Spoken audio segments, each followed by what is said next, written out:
33 కోట్ల మంది దేవతల శక్తి ఉన్నది కలబంద మొక్క. సహజంగా అందరూ కలబంద మొక్క ఇంట్లో పెంచుతారు, లేదా గుమ్మం ముందు వేలాడదీస్తూ ఉంటారు. అయితే అసలు కలబంద ఎప్పుడు ఇంటికి తెచ్చుకుంటే అద్భుతంగా మనకు అదృష్టం కలిసి వస్తుంది? కలబంద కొన్ని ప్రత్యేకమైన రోజుల్లో ఇంటికి తెచ్చుకుంటే విశేషంగా కలిసి వస్తుందని పరిహార శాస్త్రంలో చెప్పారు.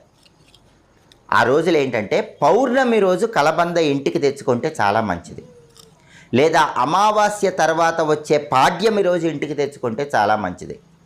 మీ జన్మ నక్షత్రం కానీ మీ నామ నక్షత్రం కానీ ఉన్న రోజు ఇంటికి తెచ్చుకుంటే మంచిది, లేదా మీరు పుట్టిన తేదీ, మీరు పుట్టిన వారం ఉన్న రోజు ఇంటికి తెచ్చుకుంటే చాలా మంచిది. ఈ రోజుల్లో ఎప్పుడైనా కలబంద ఇంటికి తెచ్చుకోవాలి. కలబంద తెచ్చుకోగానే ఏం చేయాలో తెలుసా? ముందు కలబందని శుభ్రంగా నీళ్లతో కడగాలి. కలబంద వేళ్ళు మొత్తం కూడా నీళ్లతో శుభ్రం చేయాలి.